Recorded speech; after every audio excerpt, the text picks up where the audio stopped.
ചക്ക മുറിക്കാം. ചക്ക വെട്ടാന്നാണ് പറയേണ്ടത്. നമുക്ക് നുഴഞ്ഞു കയറാൻ കഴിയും. ആകാശ് അത് റിസ്ക് ആണ് കേട്ടോ. ആകാശ് നിങ്ങളതിന് മണ്ടേന്ന് പറിക്കണല്ലേലും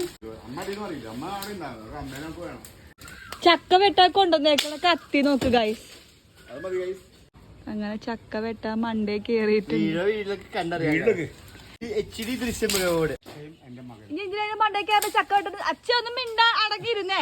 ആ വലുതും ഈ വലുതും. അപ്പൊ ആദ്യം ഈ വലുത് കുറച്ച് അത്ര വെയിറ്റ് കുറഞ്ഞിട്ടും നീ ഇവിടെ ഞാൻ പിടിച്ചോളാം. പിന്നെ ഫുട്ബോളാന്ന് ഓർത്തത് ചക്കയുടെ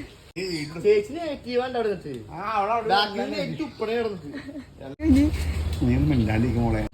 അങ്ങനെ ചക്ക കിട്ടി. അയ്യോ ദിസ് ഇസ് ബിഗ് ചക്കയാണ്. ഇത് വറച്ചക്ക, മറ്റേത് പഴച്ചക്ക. അങ്ങനെ നമ്മൾ ഒരു ചക്ക എടുത്തു. ഇനി അടുത്ത ചക്ക എടുക്കാം. നമുക്ക് ചക്ക മുറിക്കാം. ഞങ്ങളുടെ കൃഷിയിടത്തിൽ